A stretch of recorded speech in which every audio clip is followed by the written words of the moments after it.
Componente ustedes también ya lo saben, pero ¿cómo se expresa este componente? Porque saberlo, qué significa prospectiva, correctiva, reactiva, eso es teoría, ¿no?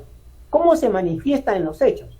O sea, la parte prospectiva finalmente me va a arrojar en algún estudio una suerte de estratificación de riesgo. Me va a decir, esta zona tiene riesgo muy alto, esta zona tiene riesgo alto, esta moderada. Sí, pero ¿eso a qué me conduce? Eso me conduce a tomar decisiones de orden de zonificación, de declarar esta zona apta para tal o cual cosa, de declarar esto como zona de alto riesgo no mitigable. Tengo que generar un documento en función de esta evaluación, porque si no solamente sería un documento más, no tendría razón de ser que esté evaluando. ¿Para qué? Tiene que haber una respuesta por parte de la autoridad, tiene que generar una acción en función de esta perspectiva. Y en cuanto a la parte correctiva, igualmente, tengo que diseñar soluciones, se conoce como medidas de control, estructurales cuando son de ingeniería, o no estructurales cuando tienen que ver con el comportamiento de las personas. Y la parte reactiva, es decir, cuando sucede un desastre, tengo que actuar y atender, sí, pero no solamente cuando suceda, cuando tengo la casi completa seguridad que va a suceder. A eso se le llama, hay un informe que se conoce como informe de riesgo por peligro inminente. Es decir, ya he estudiado el caso y es probable que eso suceda. Tiene usted que tomar acciones. Entonces, para eso crean lo que se conoce como la declaratoria de estado de emergencia asociado a fenómenos naturales, que lo vamos a tocar en otra clase. Lo que quiero decirles es que no basta con saber la teoría de los componentes, sino cómo es que todos se materializan en productos. Y en cuanto a los procesos, ustedes tienen que hacer los 7 procesos. Cada uno de estos procesos, a su vez, tiene sus propios instrumentos. Ustedes tienen que familiarizarse con estos instrumentos, o sea, con sus planes, ¿no? En el caso de estimación del riesgo tenemos las evaluaciones de riesgo, pero también están los planes de prevención y reducción del riesgo. Uy, sismo. Sorry. Y en el caso de reducción del riesgo, yo les aconsejaba que no utilicen el término mitigación por el conflicto que tenemos con los especialistas de cambio climático, ¿no? Pero se entiende que lo que busca la reducción de riesgo es, ya no podemos prevenir, pero vamos a reducir los impactos. ¿Cómo se reducen esos impactos? Ya les dije, con obras de ingeniería o también con comportamiento, tratar de que las personas actúen de otra manera. Y la parte reactiva, allí está cómo preparamos a las personas. Están la zona de evacuación, la señalética, los procesos de simulacros, simulaciones, todo lo que haga que las personas estén entrenadas para actuar frente al riesgo o a la emergencia. Y la respuesta sí tiene que ver estrictamente con cómo se atiende la respuesta, cómo se atiende la emergencia.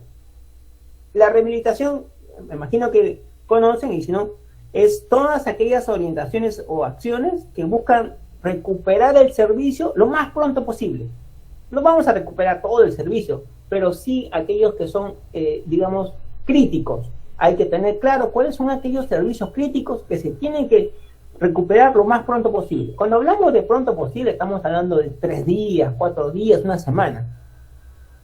Y bueno, la parte de la reconstrucción, que como les mencioné, tiene que ver más con la resiliencia. Tenemos ahora una autoridad de reconstrucción con cambios que ha hecho convenios gobierno a gobierno y hace una suerte de concurso para que empresas mundiales vengan y trabajen en las obras de ingeniería. Porque antes lo que hacían es un poco que darle el dinero a los gobiernos locales, pero parece que eso no estaba manejándose bien. Entonces ahora lo que hacen es concursar a las empresas, vienen las empresas, pero ellos no van a hacer tampoco las obras, ¿no? Aquí hay 3 empresas que están trabajando en el país, ellos contratan también empresas peruanas, pero vienen con el diseño. O sea, la parte, digamos, especial aquí es que ellos han diseñado el proyecto de restauración, de protección de riberas, X. Y contratan a empresas locales para que ejecuten las obras, pero bajo su dirección. ¿Hasta aquí alguna pregunta? Se nos ganó el tiempo. ¿Podemos seguir, por favor? Son 8:30. ¿Unos 10 minutos más? Claro, sí, sí. Perfecto. ¿Hasta aquí alguna consulta? Avanzamos entonces. Lo que a ustedes les interesa es cómo... ¿Así? ¿Alguien iba a consultar? Mejor al final. Ya. Lo que a ustedes les interesa es, ya, bueno, ¿cómo como servidor del Poder Judicial, como funcionario, cómo implemento? Miren, vamos a hablar de otros espacios. En otros espacios tenemos el grupo de trabajo, que siempre es dirigido por la cabeza, ¿no? Por el ministro, por el gobernador, por el alcalde. Este grupo de trabajo, todos somos funcionarios. Pero cuando ya invitamos a la sociedad civil u otras instituciones que no son parte de nuestra institución, como las Fuerzas Armadas, policiales, los bomberos, la academia, entonces ya se llama plataforma de defensa civil. Yo no creo que el Poder Judicial tenga plataforma de defensa civil, o tal vez sí, no sé, eso dependerá de los líderes, si es que aperturan ese espacio. Si no, probablemente todo sea con respecto a las decisiones que tome el grupo de trabajo para la gestión de riesgo. Ahora, existen los comités de operaciones de emergencia, que ustedes van a tener su COE, o ya lo tienen, que es el principal, y sus EMED. El EMED es lo mismo, solamente cambia el nombre, pero son centros de operaciones de emergencia, digamos que locales, ¿no? A nivel de distrito judicial. Pero entiendo que se van a llamar EMED, EMED Poder Judicial o EMED PJ. El Comité de Operaciones de Emergencia generalmente está al costado del grupo de trabajo. Es decir, es una unidad como de consultor. El grupo de trabajo va a tener que tomar decisiones en función de la información que le brinde el Centro de Operaciones de Emergencia, el COE. Por eso generalmente los COE están compartiendo un espacio cercano o estableciendo algún tipo de canal de comunicación cercano, porque el grupo de trabajo tiene que tomar decisiones basadas en esa información. Ahora, en otros espacios, en otros modelos, el grupo de trabajo tiene un equipo técnico que son ingenieros, administradores, ejecutores que van a dedicarse a la gestión del riesgo y le van a informar al grupo de trabajo. En algunos casos el grupo de trabajo va a tomar la dirección, pero generalmente para la cotidianidad es el equipo técnico el que se va a encargar. Entonces el equipo técnico está al costado, o el Comité de Operaciones de Emergencia está al costado del equipo técnico. Ese es otro diseño. Normalmente vamos a encontrar oficinas de gestión de riesgo o oficinas que se llaman defensa civil en diferentes instituciones. A veces, dentro de las oficinas de gestión de riesgo, hay un espacio para el COE. Entonces el COE ya no está al costado del grupo de trabajo ni el equipo técnico, sino en las oficinas de gestión de riesgo. Ese es otro diseño. Ahora, las oficinas de gestión de riesgo o defensa civil articulan con las otras oficinas de los otros sectores, de tal manera que no están aislados, ¿no? Defensa civil de Poder Judicial tiene reuniones con defensa civil del gobierno local o de municipal, o defensa civil de los sectores. Es un trabajo donde todo el mundo va conociéndose poco a poco, a nivel interinstitucional. ¿Cuál es ese diseño que van a ustedes a implementar? Dependerá de sus jefaturas. El hecho es que en este sistema, como ya ustedes lo entienden, el Poder Judicial es un elemento, una institución más que va a actuar en articulación con los sectores, con el gobierno regional, con el gobierno local, pero además va a cumplir con los 7 procesos. Creo que es importante dar una mirada uno por uno a ver cómo es que ustedes lo van a implementar. Entonces, el primer proceso, ¿cuál es? La estimación del riesgo. Ustedes tienen, hasta ahorita, por lo que he visto, a través de su visor, ustedes tienen mapeado sus distritos judiciales. Entonces, lo primerito que tienen que hacer es familiarizarse con los peligros de su distrito judicial. Como alguno de sus compañeros dijo, le puede pedir todos los peligros, todos los planes que tengan identificados los peligros a su gobierno local. Pero también podrían entrar al CIGRID. El lunes que tienen la clase con ingeniero portugués, les va a enseñar a entrar al CIGRID. En el CIGRID hay una biblioteca. Ahí están todos los planes que hay en todo el Perú. Están colgados y ustedes lo pueden bajar. solo que ahí están los planes que han sido, como decir, visados o revisados por CENEPRED. Puede haber planes que todavía no han llegado a CENEPRED, porque todavía están en el proceso de formulación y se han quedado en la validación, pero no han llegado todavía a CENEPRED. Entonces ustedes pueden pedir al gobierno local o gobierno regional o ir a la biblioteca del CIGRI y bajarse los planes de la región que ustedes quieran. ¿Qué van a tener ahí? Van a tener identificados los peligros de su zona. Pero normalmente esos planes ya también han analizado la vulnerabilidad. Pero la vulnerabilidad de su población, de su infraestructura pública que considera el alcalde que es importante. Lo que correspondería ahí es que ustedes analicen su población vulnerable, institucional me refiero, ¿no? Y también aquella infraestructura crítica o estratégica que hay que cuidar. Como les mencioné, y yo solamente estoy planteando ideas, sus instalaciones, sus servicios, la parte de backup de información de sus archivos, sus instalaciones, vehículos, equipamiento en general, ¿no? Ahora, estos planes también han estimado riesgos ya. Y esos riesgos pueden ser muy altos, pero tal vez la particularidad de estos planes es que también han identificado las condiciones que crean estos riesgos. Y eso puede ayudarnos mucho para entender qué está pasando socialmente en nuestro territorio. Entonces, ustedes van a disponer de información sobre las condiciones de peligro, vulnerabilidad y riesgo. Tendrían que, en base a esta información, comenzar a pensar o plantear cómo reducir esta vulnerabilidad.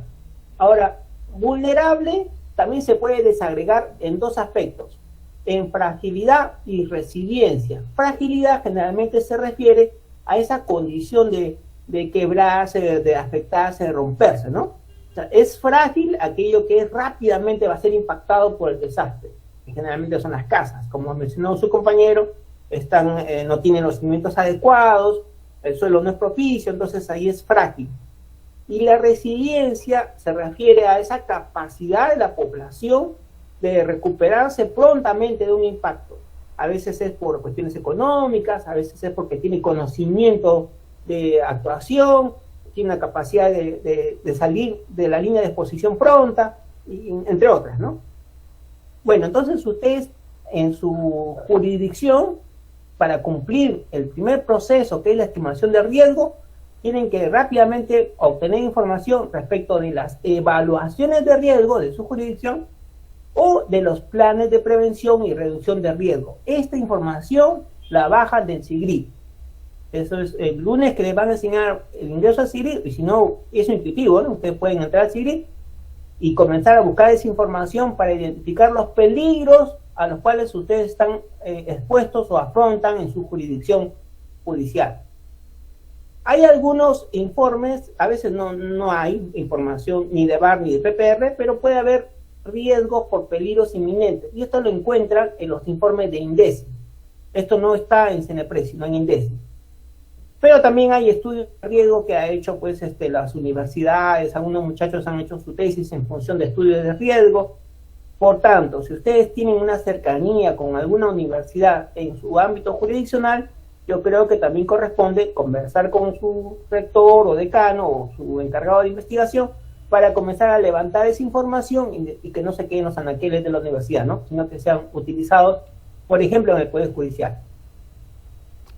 En el proceso de prevención del riesgo, y aquí sí les mencioné, ¿no? Mi experiencia que tengo con la población, que cada vez que me dice la lluvia va a caer y se va a llevar a su casa si quiere muros, pues yo le digo que eso no es prevención. Por tanto, prevención significaría que ya tienen ustedes los peligros en sus áreas jurisdiccionales, entonces hay que analizar la vulnerabilidad. Entonces, ustedes tienen que analizar la vulnerabilidad de sus instalaciones, de su personal, de su infraestructura crítica. ¿Y cómo se analiza esa vulnerabilidad? Cuando nos corresponda la sesión de evaluación de riesgo, le voy a enseñar.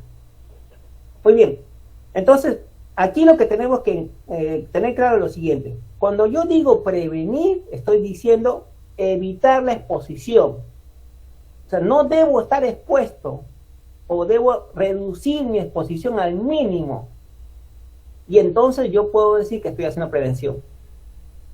Eso también implica conocimiento del riesgo, ya no solamente del peligro, ¿no? Recordemos que el peligro es el fenómeno, pero ese fenómeno puede causar daños y pérdidas. Y entonces eso es lo que yo tengo que conocer. ¿Qué daños y pérdidas me puede ocasionar? El conocimiento del riesgo implica eso, no solamente el peligro. Y como les mencioné, ese conocimiento me sirve para que aquel proyecto de inversión en mi jurisdicción tiene que tener en consideración esos riesgos. ¿Para qué? Para yo rehabilitar o para reubicarme. ¿Se puede rehabilitar una infraestructura? Por supuesto. Sí, ahora las técnicas ingenieriles han progresado bastante y el edificio está construido, pero eso no significa que no se pueda mejorar los cimientos. Hay micropilotes, hay refuerzos, hay varias aplicaciones. Lo último sería pues reubicarnos, ¿no? O sea, irnos a otro sitio. Bueno, y el tema de zonificación también ayuda para lo que es prevención del riesgo. ¿Hasta ahí alguna pregunta? Seguimos avanzando. Cuando hablamos de reducción de riesgo, sí significa, ahí sí es obra de ingeniería. ¿Para qué? Porque no me voy a mover, o sea, de aquí las personas van a estar aquí. Lo ideal sería sacar a las personas, eso sería prevención, pero no vamos a poder sacar a las personas. Entonces hay que reducir la exposición a través de un obstáculo que impida que el impacto llegue a ellos. Ahí estamos hablando de reducción del riesgo. Toda la reducción del riesgo, en su gran mayoría, tiene un componente ingenieril, obras. Tenemos que plantear obras en esa zona, en esa jurisdicción. También de la mano, pero en menor grado, la parte actitudinal. Lograr que las personas se comporten de otra manera. Por ejemplo, no invadiendo esta zona, por mencionar algunas.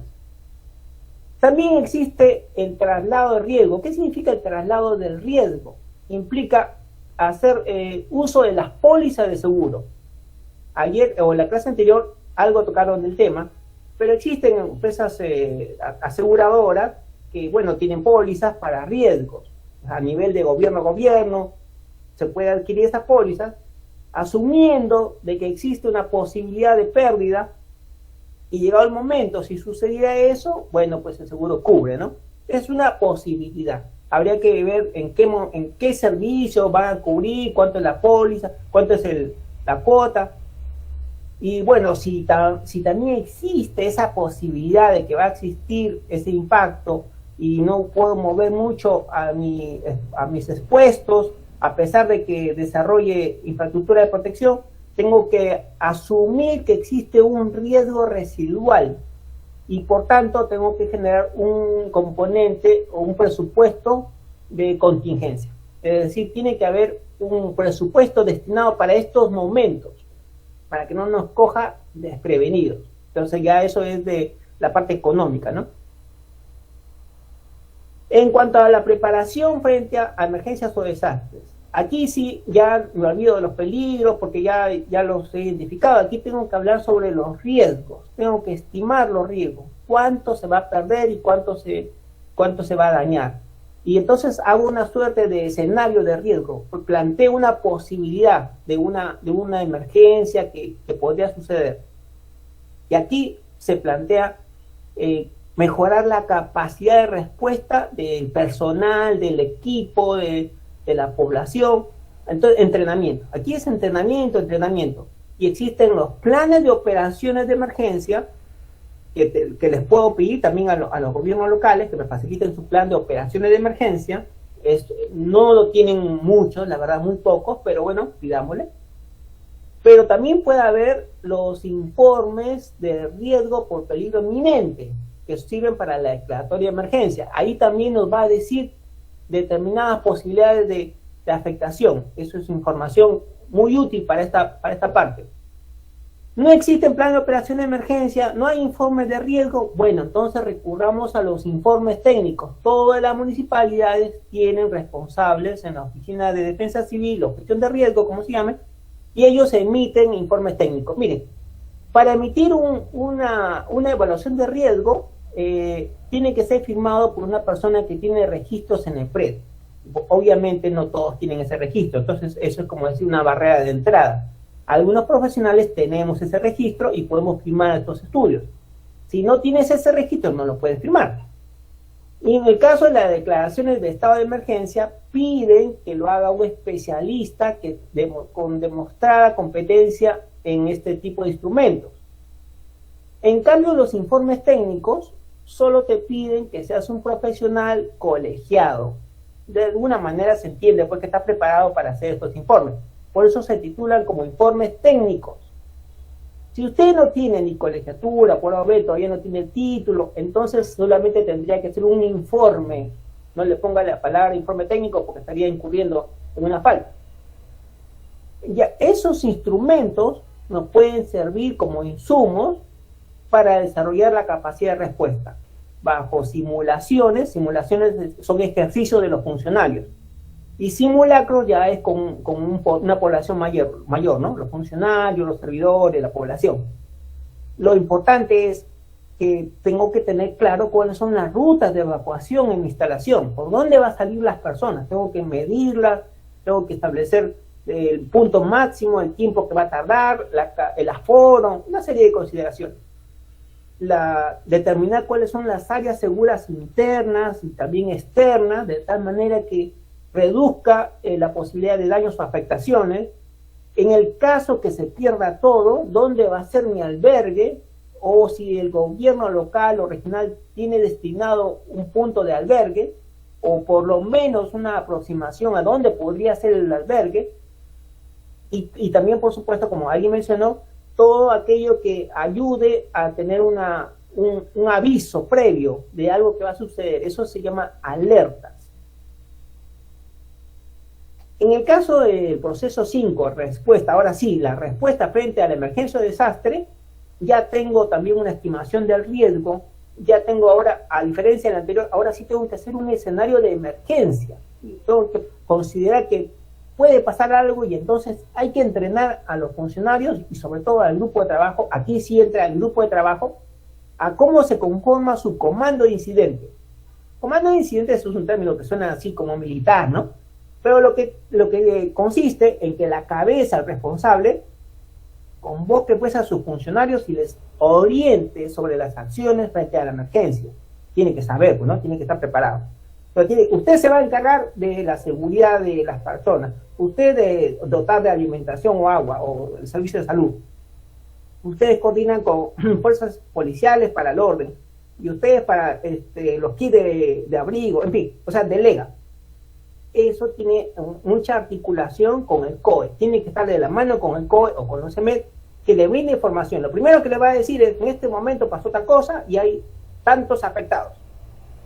Estos afectados están ubicados en tales lugares y requieren rápidamente ayuda para rescatarlos o trasladarlos o brindarles algunos elementos determinados como kit de emergencia. Pueden ser techo de abrigo, alimento, auxilio médico, herramientas, X.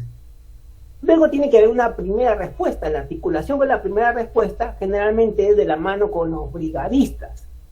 Entonces aquí tiene que haber una preparación de aquellos hombres que son denominados brigadistas. ¿Quién es brigadista?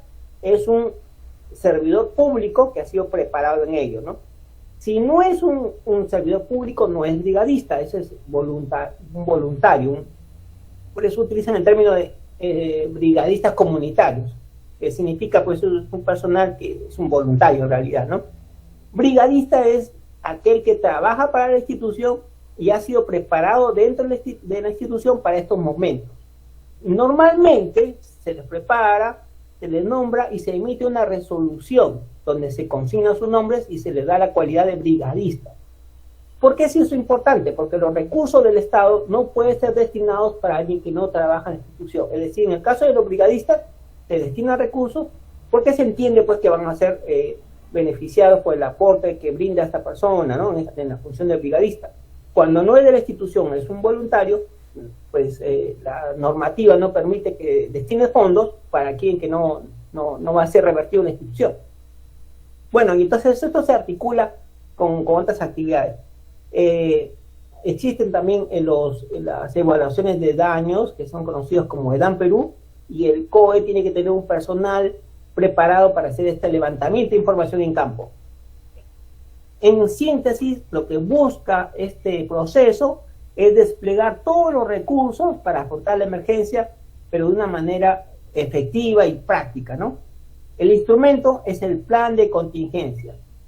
Ahora, ¿cuál es la diferencia entre plan de emergencia y plan de contingencia? A ver, alguien que me diga si tiene una idea.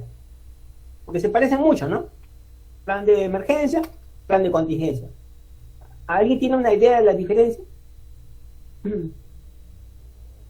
Miren, el plan de... Sí, a ver. Hola.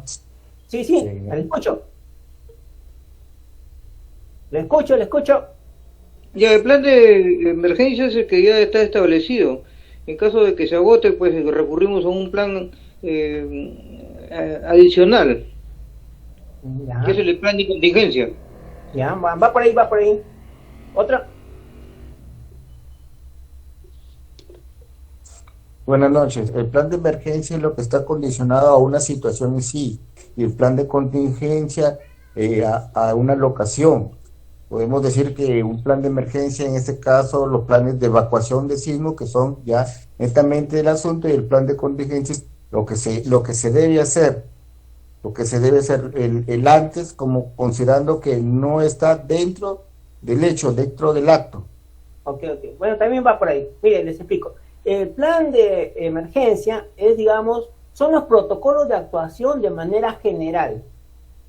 Pero el plan de contingencia son esos protocolos en función de un escenario o de un fenómeno. Por eso es que se habla de plan de contingencia ante lluvias intensas, plan de contingencia ante sismo, plan de contingencia ante tsunami, mientras que el plan de emergencia son protocolos para todos los fenómenos. Por consiguiente, en su jurisdicción van a tener que tener un plan de emergencia, que seguramente puede ser que lo hagan desde la cabeza del Poder Judicial, un plan de emergencia para todos, pero cada jurisdicción tendrá sus planes de contingencia según los fenómenos que afronten. Esa es más o menos la idea, ¿ya? Seguimos. Sí. En realidad, no solamente es una idea, ¿no? Sino es algo que tiene que estar como medida de prevención, con una supervisión, una mirada más allá. Todos debemos contar con un plan de emergencia y también, evidentemente, con un plan de contingencia, porque hay casuística, ¿sí?, hechos de la realidad que superan todos los planes que se puedan haber hecho frente a una emergencia. En cambio, la contingencia te permite tener una mirada y sobre todo tomar una decisión, ¿no? ¿Por qué? Porque supera más allá del plan de emergencia. Entonces son dos planes totalmente distintos, pero como bien lo dice, toda entidad lo tiene que tener, ¿no? Sobre todo en temas de seguridad. Gracias. Claro que sí, doctora. Perfecto. Entonces, bueno, yo ya un poco comenté sobre el manejo del COE del Poder Judicial. Más o menos pienso que podría tener esta estructura. Entonces, a nivel nacional, el COE del Poder Judicial, y regional, sus EMET, según sus distritos judiciales. Yo no creo que sea necesidad de un tercer nivel, pero quién sabe, ¿no? No sé si a nivel de juzgado también van a tener un EMET. Ahora, esa articulación se da con los COE nacional, el sectorial, el regional, de alguna manera tal vez con el local también. Pero esto es una idea y propuesta, ¿no? El proceso 6, el proceso de la rehabilitación. Obviamente la rehabilitación va a ser post-emergencia o desastre.